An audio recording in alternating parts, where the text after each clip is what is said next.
Hello, Hello, hello, hello. And welcome to the Alpha Males Podcast. Podcast, episode 23, probably. 23. 22? Maybe, if it's not, you're wrong. We did skip a week. 24? 24. On purpose. Yeah, I was we would never be week. negligent. I mean, he was sick last week. That's a genuine excuse. But we're here today. We are here today. Not when it's supposed to come out. We'll find out. We'll see. You'll see. Did you know that a fact is a thing that is known or proven to be true? What? Wow. What? Wow, what a fact. What a fact. Is that known or proven to be true?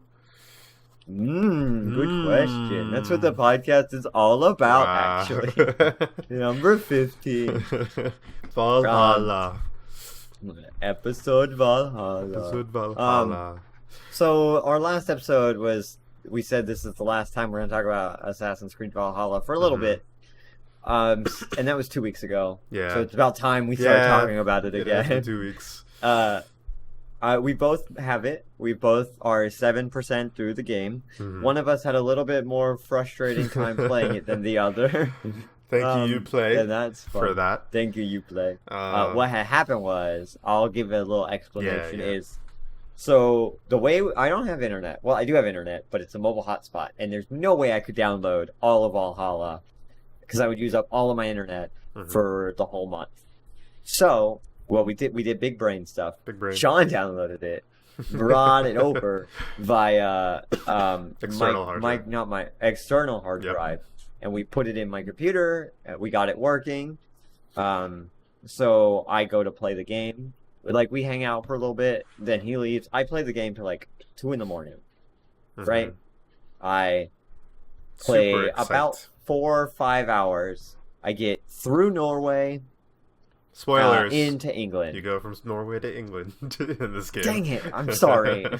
I'm sorry, you guys. So I get to England. I was like, okay, this is a good place to quit. So I saved the game twice. I quit the game. I go to bed. I wake up in the afternoon. Oh, I don't know. Sometime. I wake up. Yep. And I'm like, oh, I'm off today. Might as well play some Valhalla. I launched the game. All of this is done offline. Save is corrupted.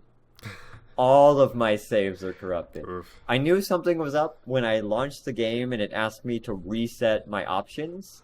And I thought, well, this is going to be annoying. Every time I play the game, I have to set my options. Yeah. That's stupid. And then I didn't have my save, so I was like, uh-oh. So I Google it, find out this is happening to a lot of PC and PS4 players. I'm trying to fix it, not working. I'm emailing Ubisoft, and they tell me that I need to update to Windows 10. Not to Windows 10, to the latest Windows 10. I'm Windows XP, trying to get the Windows 10. Yeah. For some reason, it's not working on Windows 98. I don't know why, but... So I finally, I'm doing all this stuff. I'm launching the game online, offline, trying everything. I'm keeping my saves in and out. Nothing is working. So I go and I launch it. I finally download Windows 10, which takes so long because halfway through I run out of internet for the month because my internet resets on the 19th. I forgot about that. So I had to steal my family's internet. And use it just to finish Windows 10. And then when Windows 10 finished, they didn't even download the latest version of Windows 10. Why? Why did it update to the previous update? Yep. So I had to sit there and download another Windows 10 update. I want to mention as well, I was there for all of this, and it was extremely entertaining. It was beautiful. We were writing a song all the way through. Yep. And it was so annoying. Yeah. I'm just sitting there Windows 10, please. Well, I'm glad at the end of the day that worked, though, right? Yeah, literally by some miracle it worked. Now, my internet, when it runs out, I still have it, but it's like when you run out of high-speed data on your phone, you basically don't have data. But I can't play the game without internet. If I play the game without internet, the saves get corrupted again and lost. So I'm hoping they fix that in an update. We'll see. But what I've been doing this week, because I've been sick and I've been playing Valhalla, very like sparingly. Sparingly? Sparingly. Sparingly. No. So I've been playing it very sparingly, and like I keep my internet on the whole time because I'm so scared, and it's kind of annoying because like at least then I wasn't doing anything with my internet because it ran out, but now I'm worried that I'm gonna run out of internet faster as a result of this, because I'm just playing Valhalla with the internet, but I haven't lost my save, and it really sucks. But I love the game. So. I mean, I think if Windows 10 fixed it for you, though, that you really don't have to worry about cloud saving. Like, you could just do it locally. No. Because the first thing I did when I found out it worked is I played it again without internet, and it didn't work. It didn't save? Really? No. That's weird. Yeah, so I still don't know what's wrong. Also, I want to mention, I played there's like an opening cutscene where you play as Eivor as a kid. Spoiler alert. I played that so many times.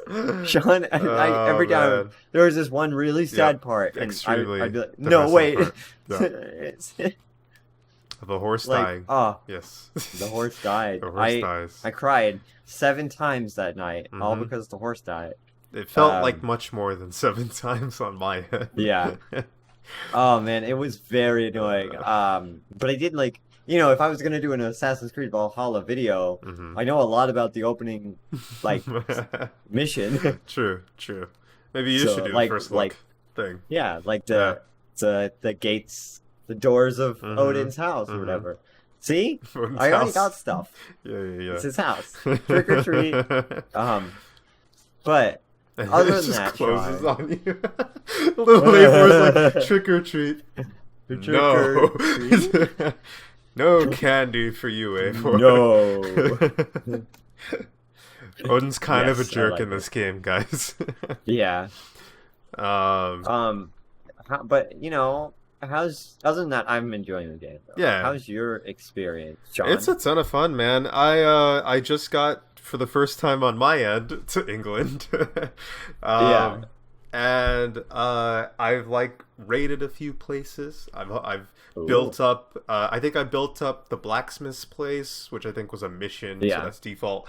And then also Yang Lai's merchant area. Really? Yeah, that's the first two you did. That's the first one that I did, because she was the first one that I saw after the blacksmith. It's just whatever I see next, I'll take care of. The next one that I want to do is Bermuda's. I don't know his name. Bahama. The horse guy? No, not him. The assassin's guy. It's not even the B guy, because he left. You should have said... It's the R guy. You should have said the... the assassin guy, probably, but he's now Bermuda. The assassins. That's literally like I did the blacksmith, and then I went up to the longhouse. Yeah. I saw an assassin's logo. Yeah. I'm like, oh, let me find that. And then I was like, they're like, do you want to build it? I was like, of course I want to build it. Like, I want to do it as well. It looks cool. It looks cool. I don't know. It looks cool, man. I wish you did that one because then I could talk about it. But spoilers. I mean, this isn't. We're not going to spoil. Actually, no, we're not going to talk too much about it. This is mostly just little bits of gameplay stuff that you have from there. No story or anything like that. The gameplay, by the way, and I'm going to pitch this to you guys as heavily as I can, but it's so good. All right, the combat in this game improves upon the last two by like miles. I don't know what it is about it, but it just feels like so much fun. I prefer it to Odyssey by far, and I surprisingly prefer it to Origins, despite the fact that that one felt so good as well. It just feels heavier, and maybe it's the fact that it seems like they went for an increased damage thing on both sides, so it's easier to die, it's also easier to kill, so you feel like an actual warrior just mowing people down. have you died a lot? I mean, I know you died to fire. I did die to fire. I think I died to the boss battle in Norway once. And then I think that might be it. But I mean, like, the damage that you take, like, you can get 2 hits and you'll be on like a third of your bar already. So it's very, you know, and the dodge mechanic makes it feel it's more dodgy than it is taking damage, which I feel like is slightly different from the other games, or tanking damage. And I like that feeling a lot. One thing that I will say that I don't like about the game, and I actually like it about the game, but I'm annoyed by how many graphs of skills there are. I have unlocked so many on accident because I keep on. Like, I want to go down to the little assassin move, and then I went down and I hit like one skill, a whole nother graph opens. The next skill, a whole nother graph opens. Like, it's wild how many things there are. Like, when I'm playing the game, like when I'm going through the skills, sometimes I'll see a skill I want to have, like like rolling when you fall, but then I'll see, like, either I can unlock that or click this one and it'll unlock the next tree. And then I'll see what that... So sometimes I'll be like, okay, I'll just unlock the next tree, and then next time I level up, I'll get the rolling when you fall, and I already know if I want the next tree or not. So I hate it, though. Yeah, it's just so much. The one good thing about it, at least, is that it looks like there's no price to resetting your skill points. Like, in the other games, you had to, like, give denarii or whatever. In this game, you just reset your skill points, and then but that's annoying too, because now I have to run down the whole tree just to find where I want to go. But, I like the way they did it in Origins more. Origins is the one I've played most recently compared to Odyssey. But I preferred knowing what I'm looking for. I'd prefer like knowing I'm working, like in Origins, all the way on the bottom right was like buying a chariot, and so I know I'm working towards that. Like right now, I'm working, like the way I'm doing it is I'm kind of opening up the whole bottom, and then I'll work my way around. But what if there's something like just one to the left that I really want, that you want, but I just don't know is there? Which is a little like frustrating. But it is exciting to I'm not sort upset. of open up to the other skills, because it is an interesting way of introducing skills later on. Like, they could have just done the Origins way and then put like a little lock over it or something, but now I just don't know what to expect going forward as far as skills are concerned. And that's also true of the abilities. It's also interesting that they split the abilities and the skills.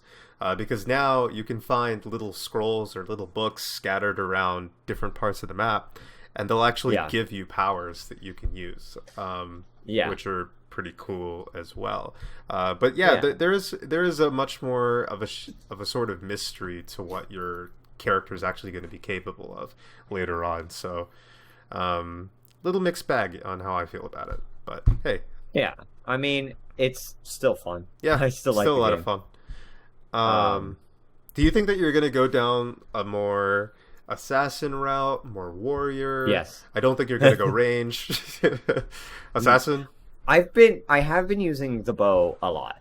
I've been using it a fair amount. More than I thought I would. I find the bow really nice. Nicely done. I don't know. It just feels good to use. I mention the picking up of arrows is so much you don't have to actively do it. You just walk by an arrow and everyone's like, mine.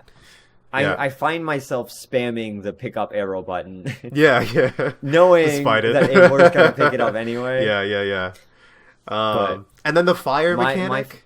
Oh my god. I wish they'd handled this from before. On fire. Huh? I hate when I'm on fire. I hate when I'm on fire. No, but with the bow and arrow in all the other games, you could get fire arrows. In this game, you put your arrow up to fire and it lights. No. You could do that before. I'm pretty sure that you could do it in both games before. I never tried it. I guess in the other ones. I remember doing it in Odyssey. Yeah. I remember just because the way I did it was Alexios had his bow out, right? And I walked really close to flame, and then his bow lit on fire. Oh, did it? Without me even aiming. So you could do it before. I didn't know. But they explicitly told you this time that it could happen.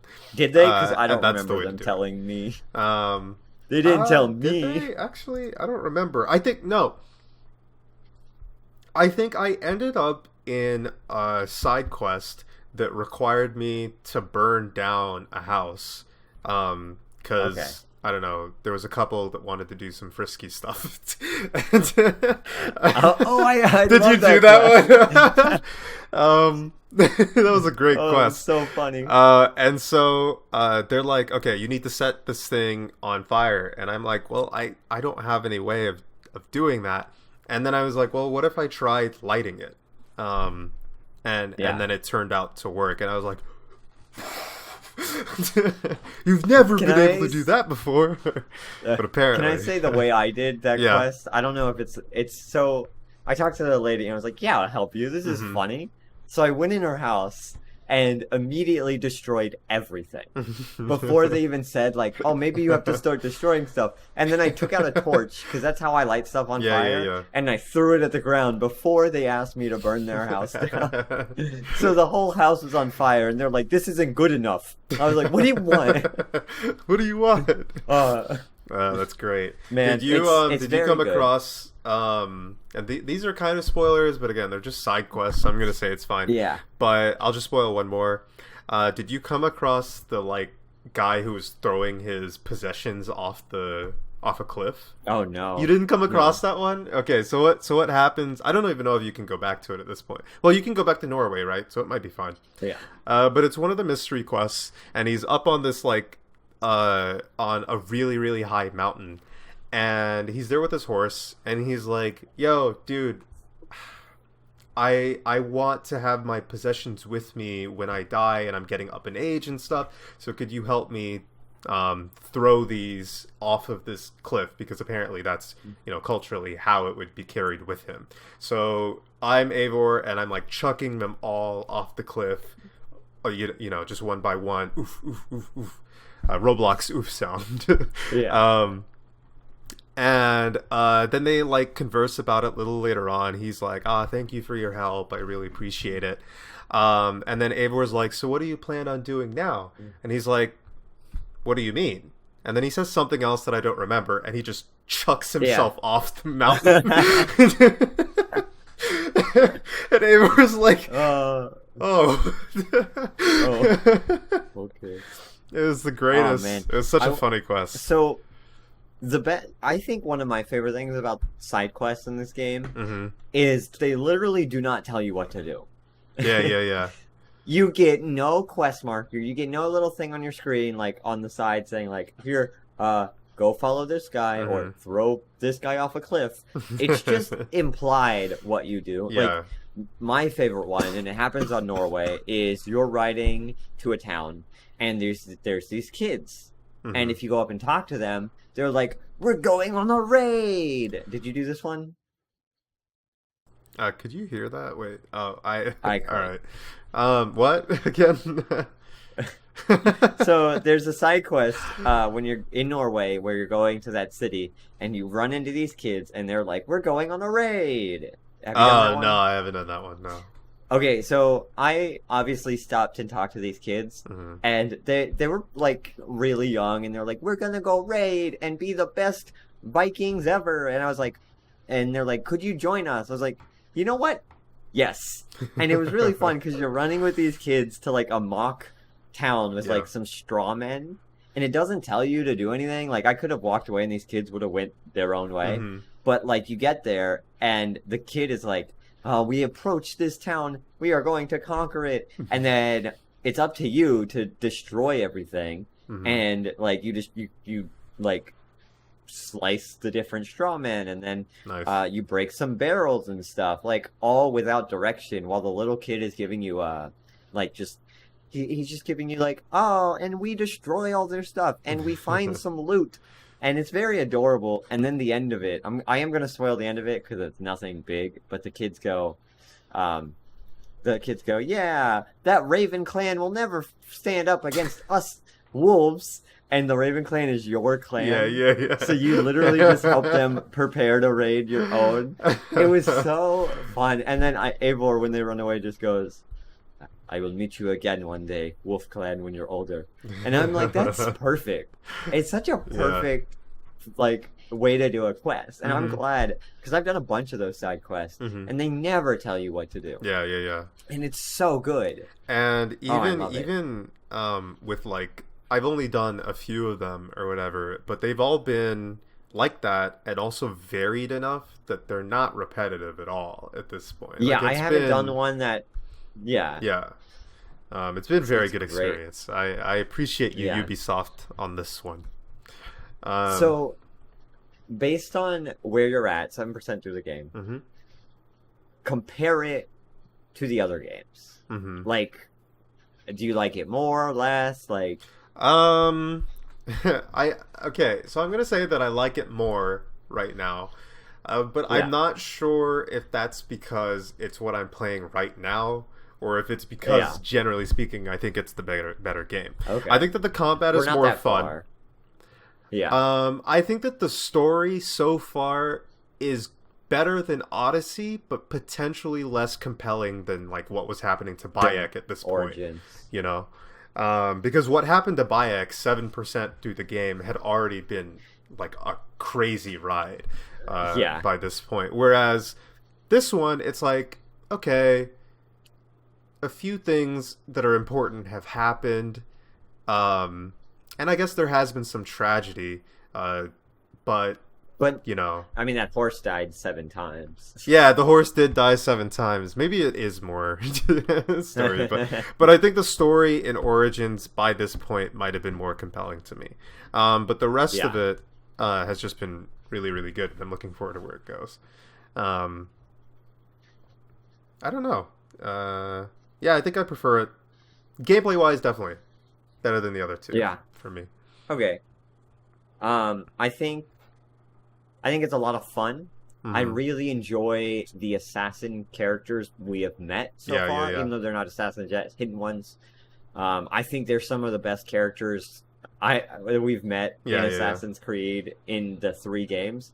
I mean, we don't have much about them, but like based on like the intro to them compared to the intro to any other character, I like them more. Yeah. And it's probably just an assassin bias, but I was thinking about it today. I think, as of right now, I still like Origins more. I don't know if that's because I'm such a Bayek stan. Yeah. That, like... And I've completed Origins. So it's hard to compare 7% to I've completed I don't want to cut you off. But what is that? You have, like, a little green dinosaur on your floor. That's... Oh my god! It's a little green dinosaur. My friend sent it to me. Have you ever you've seen Kevin play, is it called Luminosity or something like that? You know the game where that's exactly what just happened to me. Like you picked it up, I got so big old like dog sized dinosaur. I literally got so scared. I was scanning my camera like there's a spider or like a snake. Yeah. Or a dinosaur. I'm gonna die. Or a dinosaur. Oh man, that's great. So yeah, I'm a Bayek stan, and I prefer but Origins. I but think then I it's definitely hard to compare Bayek as a character to Eivor so far. Although I like Eivor, and though we haven't gotten far enough with Eivor, I guess, to necessarily make too much of an assessment. But I also prefer Norse culture to Egyptian culture. I think it's cooler. Color. It's racist. Sorry, I misspoke.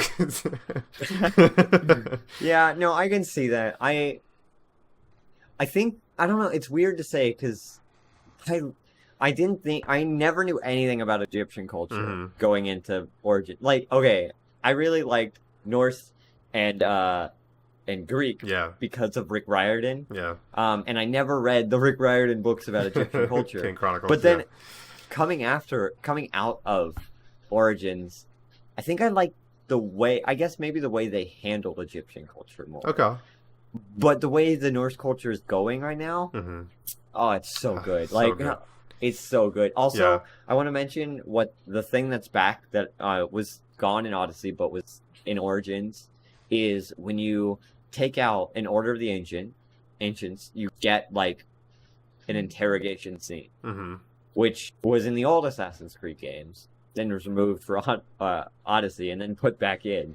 And I love them. It's such a good time when you killed your first boss in the game and you have that like scene of him taunting you in the afterlife. Yeah. And you have that without going spoiler, you have that character who shows up and helps you take him out in the.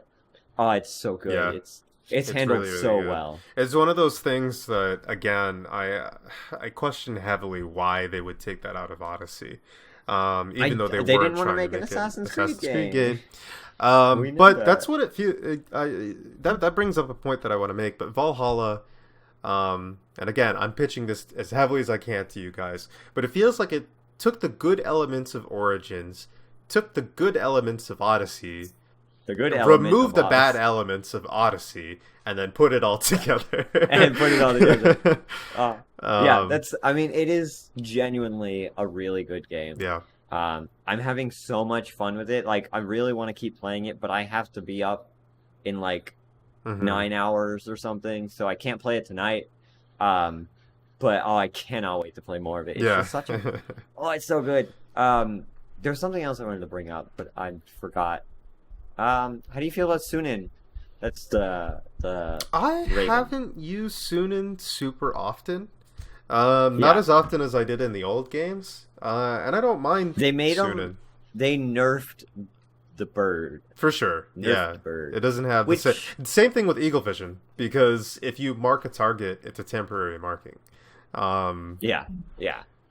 Odin sight, as they call it, right. Which was actually one of the gripes that I had when we were talking about the game, I think in the last podcast, where I was like, it's a bit too easy to just mark things forever, and then there's no sneak factor. We still don't have too much of sneak factor, because you can just spam Odin Vision. Yeah. But at the same time, there's a bit more. It's just like the older Assassin's Creed games, because you could do the same in those. So I really like it. I'm upset that they nerfed the bird, not because I'm glad that you can't mark everything, but I do feel zero connection with this Raven. Yeah, I agree. Like, it's hard to even remember his name. Like, you just said it, and I forgot it. Icarus. Yeah, as much as like Icarus, like, I mean, I don't even think Icarus was that close. But Bayak's bird, which I forgot Senu. his name, Senu. Yeah. I don't know. Maybe I felt more connected. Maybe it's just because I'm an Origin stan now. I love Bayak. Because I will say that I think I felt more connected to Icarus than I did Senu. So we're kind of opposites in that regard. And I feel like Icarus is just a good name. For some reason, that one just sticks in my mind.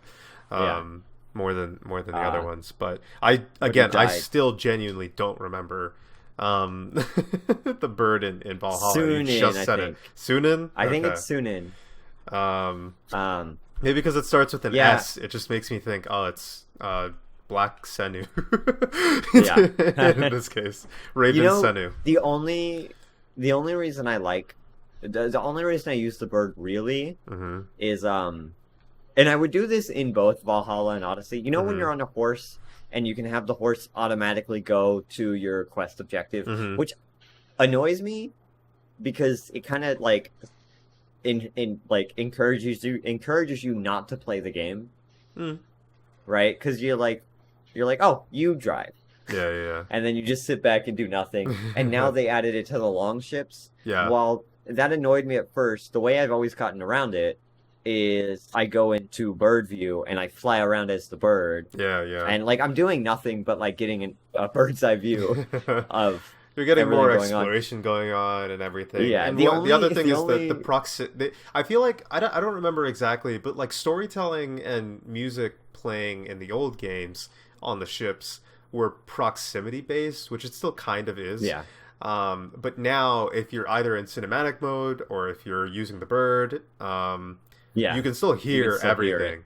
Whereas before, I don't remember if that was the case. Still haven't been able to hear any songs. I don't know why. I literally last time I said play a song, and they started. I could hear the guitar, but like barely, and I was very upset. I'm like, I want to hear these songs.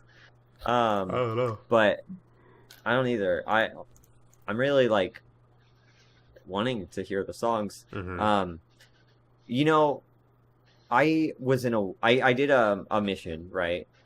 Where you have to help some Vikings take back their city to get an allyship, right? So I was doing that mission, and this is something I want to ask you. How do you feel the all-out war feel? Because I hated the war in Odyssey.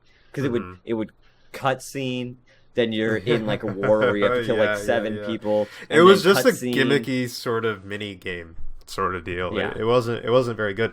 This one, I like it a lot more. I'm still gonna say, because it's a video game, it still doesn't feel like an all-out war or anything like that, but it feels good. Yeah, but we've only done little skirmishes battles, essentially. We don't have massive armies or anything there yet.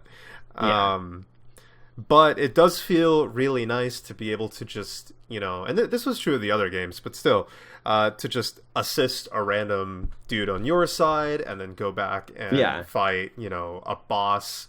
And then you're also like the lead in sort of advancing the entire army because you're capable of climbing things, so you can break doors open for the rest of your crew to come through and stuff like that. Mechanically, it just feels really good. It's a good experience. I think the best part, I did a raid of a village that was a little bit too high level for me. It wasn't, like the way it works is if there's a red dot next to their name, it's going to be a hard fight. And then if it's a red like crossbones or something, it's like basically impossible. Yeah. And it was a red dot. So I was like, oh, this is going to suck. Bow time, which also I want to bring up. I remembered what I was going to say earlier about the bow. The enemies now have like weak spots, and it's like weak spots in their armor or stuff. Oh, and okay. if you there was an enemy, his weak spot was his head. Well, obviously that's an automatic kill. But there was like a weak spot in this guy's both of his knees. So if you hit both of his knees, he gets like super damaged and he goes down. He gets stunned for a while. Cool. And I've noticed it on like a lot of the enemies. I don't know if it's every enemy or just like the ones that are a little like tougher. But I really like that because like when I got to this raid and it was really difficult, I was running up and I was like, okay, let me hit him in the knees and then go do a stomp on him. Do like the stun attack. But the best part about that raid was I was not only like underpowered for the place, I felt like my raiders had a better chance of defeating some of these enemies than me. Which, I mean, I know it's early game, but it does feel really cool for an early game hero to not be overpowered right away. Because to be fair, if you put it on like Nightmare or something, you would feel that immediately. But I mean, I play it on Nightmare anyway. So of course. Oh yeah, I mean that's what we're describing actually. Why did I even bring that up? I got really annoyed because I did die during that, and then then I had like in my mind like, oh well, now you're all dying. So I raided and I burnt down every building, which your raiders will do anyway. But I did for vengeance sake. Threw torches everywhere. That is the fun like part. Minecraft. So. And then like I started like killing these people, and I loot the final chest. And the game crashes. Oh my gosh. I got so mad. I beat that village. I had so many materials. I was going to build so much. And then the game died. And I hated it. I was going to build so much. I was going to build up the biggest walls. Oh, man. I got so annoyed. Yeah. So I just love the rating. Yeah, the rating's I think it's a lot of fun. You can just either while you're on your longship, aim at the shore and raid, or you could just go near the shore and call in a raid, and your longship will show up and raid with you. Yeah. Which is brilliant because I would hate to have to be on my longship. Right, that would be really annoying. And speaking of the longship and just the rest of your crew, but the feeling of cooperation in this game, I love it so much because we've not had that before.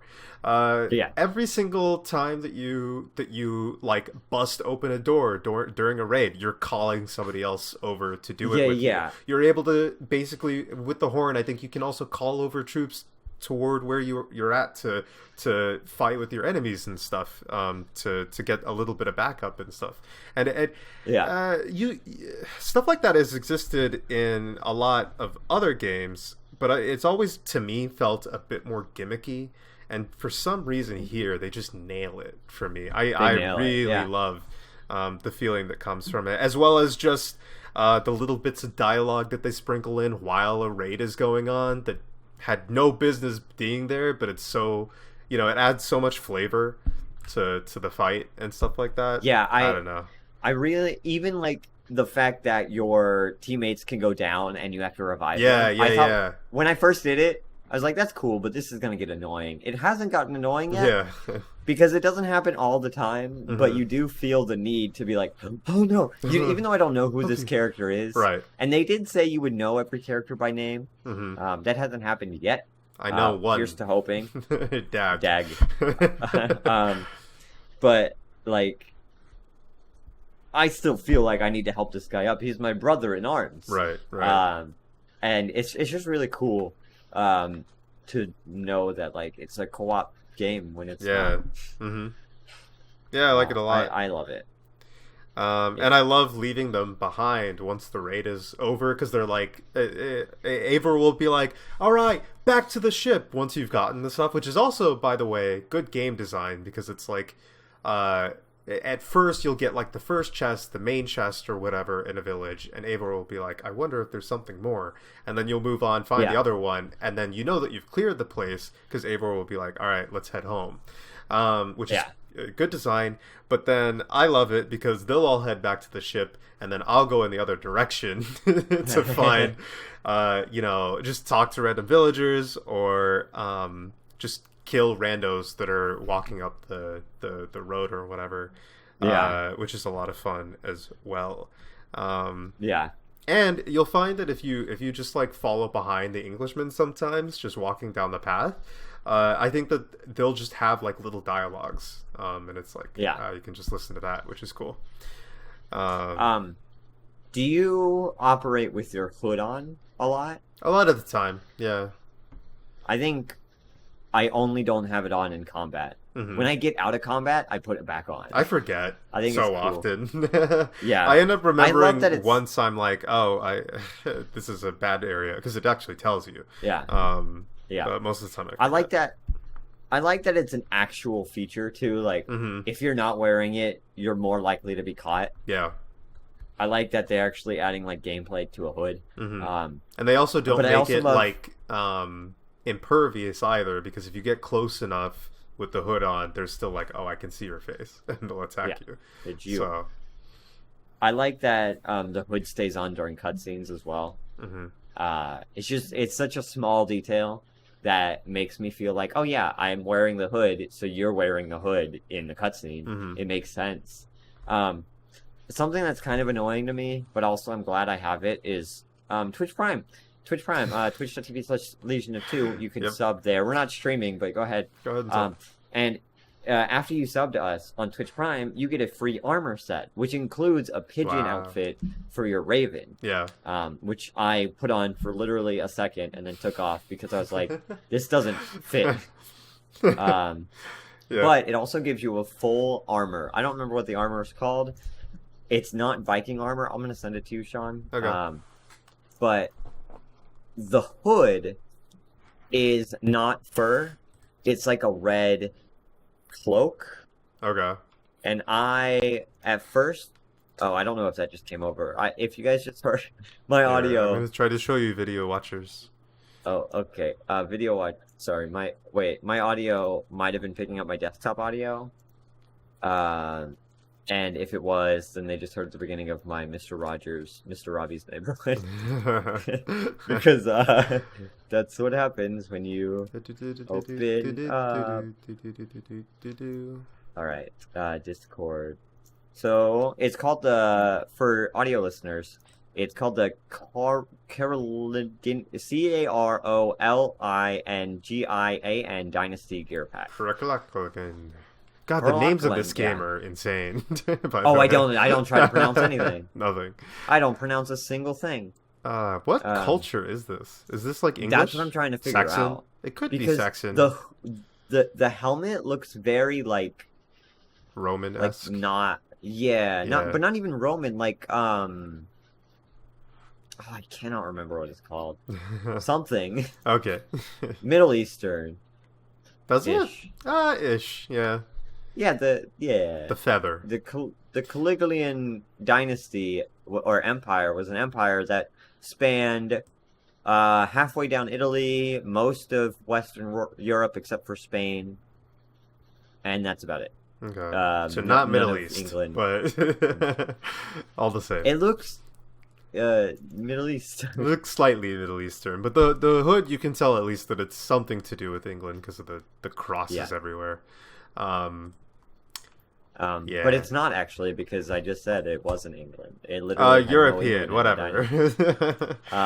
But I do like the armor. I hate that I'm using the armor though, because it does, like I've said this before, but I like using the armor that feels like it fits the character. So like Bayek, I never changed out as a Bayek armor, which I was glad in Origins that the armor didn't really have ratings. Odyssey, I didn't care after a while because it all felt the same. But this one, I'm using this armor because it's the best armor they have. But I'm also upset because like I want to wear like the fur and stuff. Yeah, cosmetically you want to be the same as the crew. I just left mine on. Then again, I don't have that armor. I think I would leave it on anyway. Yeah, I do like the hood though. I like the fur, but nice. I love the look of the hood. Yeah. So I'm wearing that. Pretty good, man. Yeah. So yeah, and AC Valhalla. I mean, good game. You might be able to change the skins in this because you can change the skins in both other games. So I haven't tried. But yeah, I really enjoy Valhalla. I could literally keep talking about it. I'm gonna say real quick before we do move on. Go ahead. Is that I'm really glad that they by default hide your helmet. I think that's great.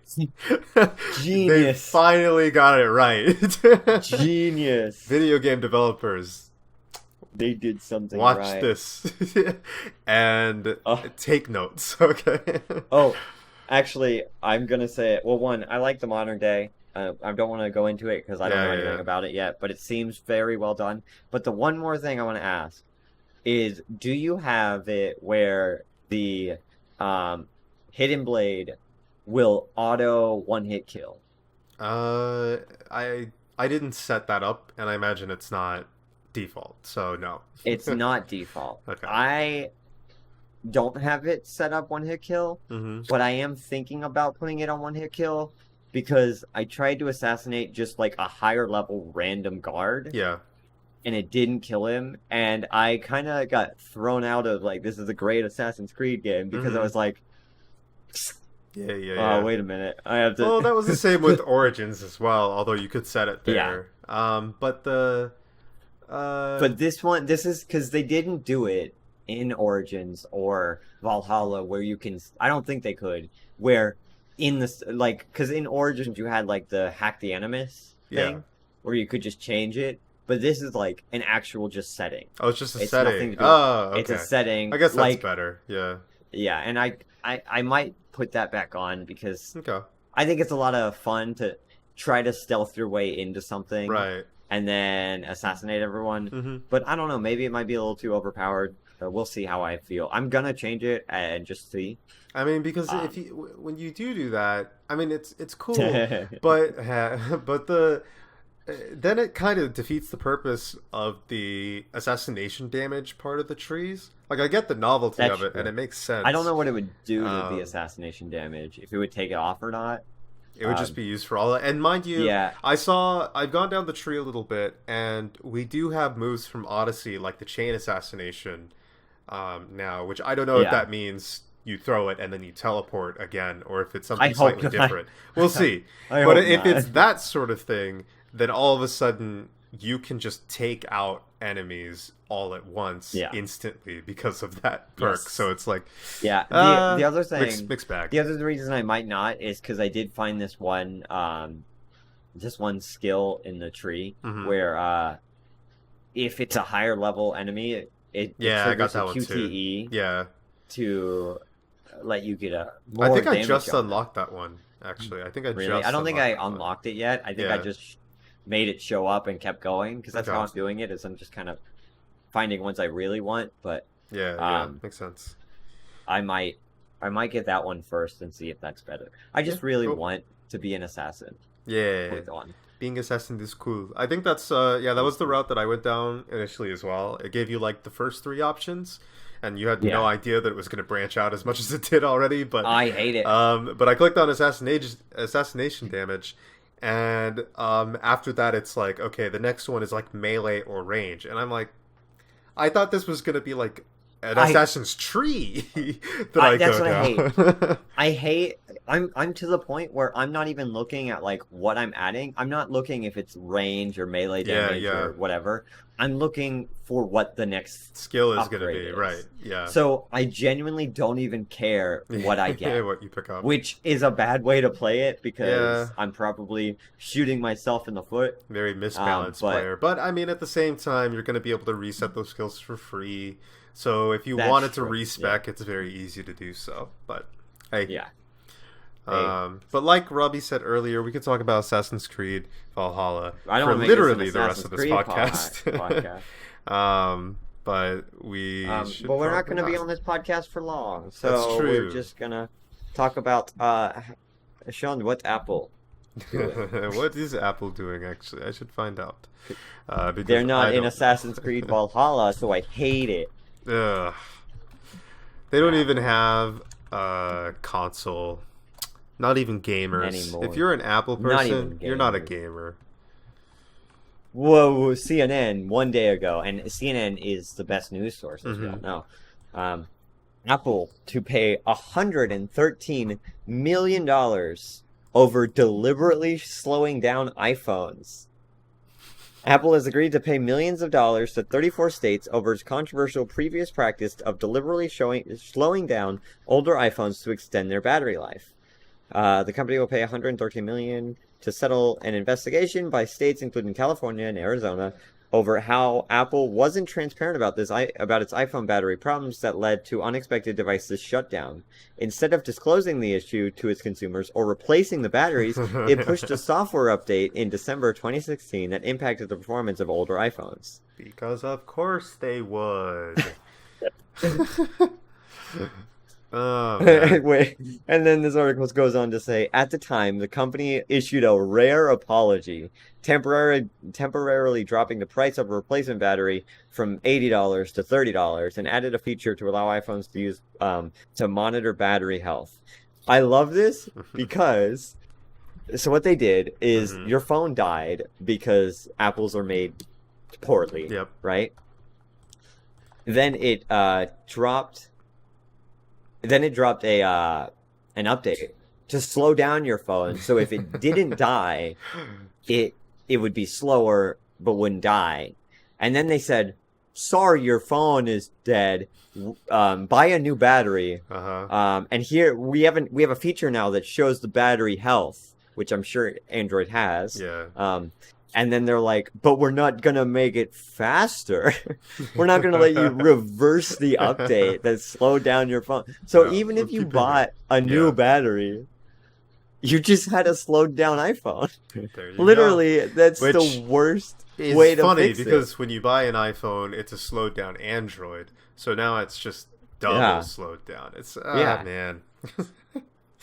This is not even the first time this year that they've settled lawsuit because in March they paid up to $500 million to settle to settle a class action lawsuit because they slowed down iPhones to compel users to buy new ones.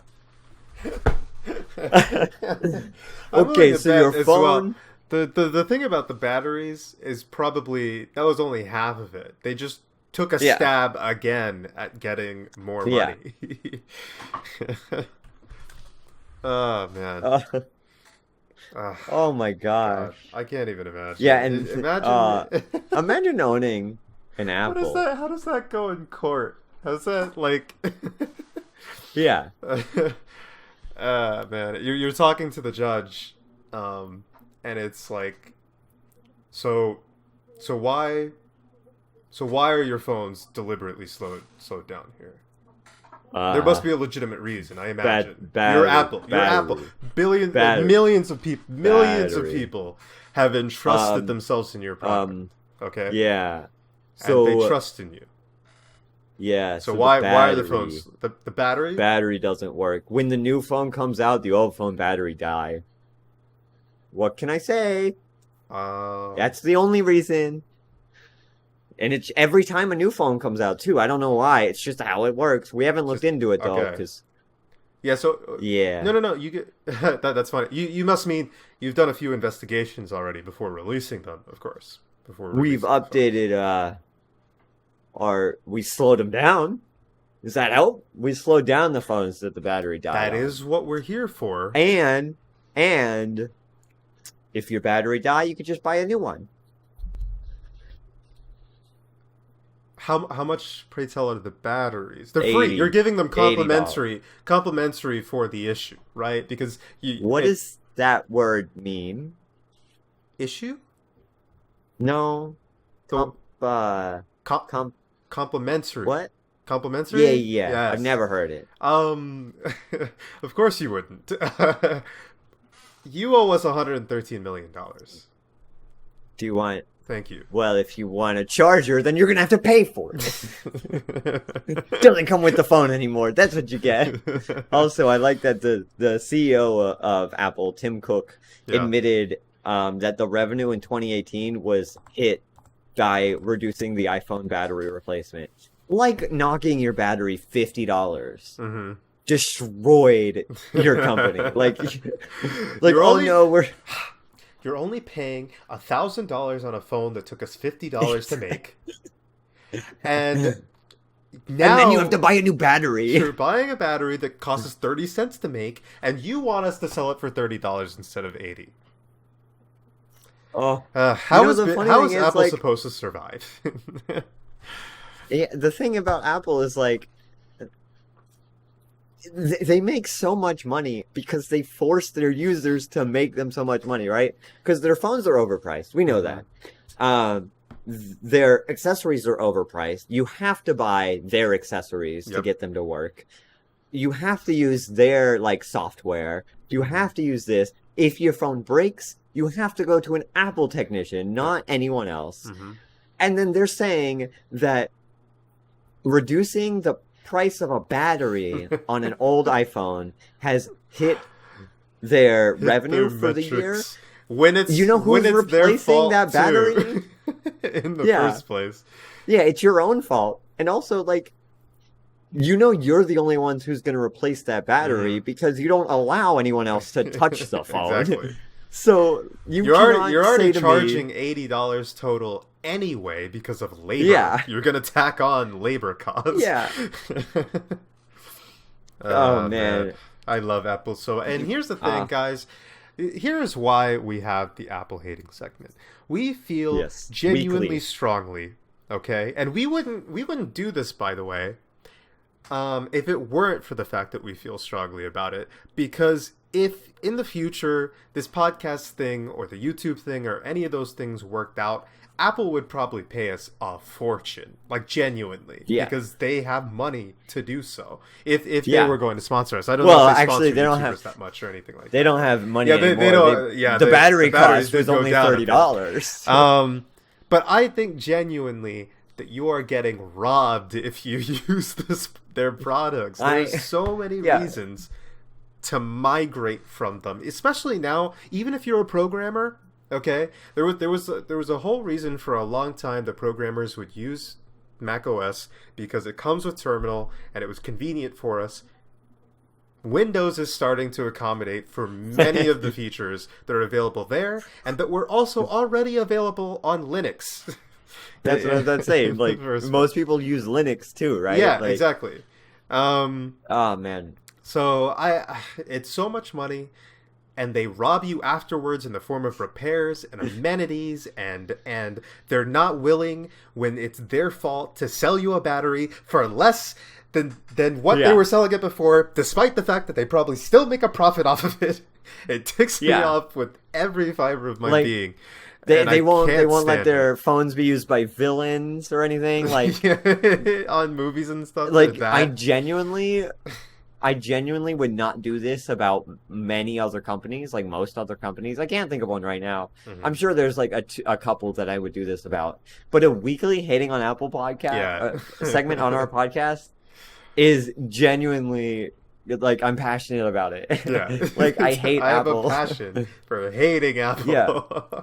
Yeah. And they took my favorite fruit. Okay, it's not my favorite fruit. There's watermelon. Okay, they took fruit. One of my favorite fruits, and they ruined it. Yeah. I can't eat apples anymore, thanks to Apple. I don't. Yeah. Yeah. No. I have to see a doctor every day. Mm-hmm. But so, and that's our hating on Apple segment. Hating on Apple segment. Sean, I'm putting this in the Discord. Don't look at it? This is next. Okay. Well, you can look at it, but don't say anything, because this is next week's Hating on Apple podcast. So. Okay. Well, I can't look at it now because, video watchers. Yeah, so don't look at it. I'll look at it after. Okay. There was something else I was going to bring up before we ended the podcast, but I don't remember what it is. So...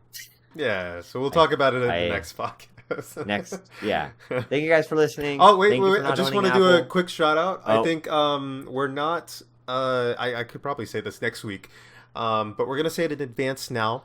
The 25th of this year, good old Christmas time of this month, December 25th, we're going... No, not this month. Next.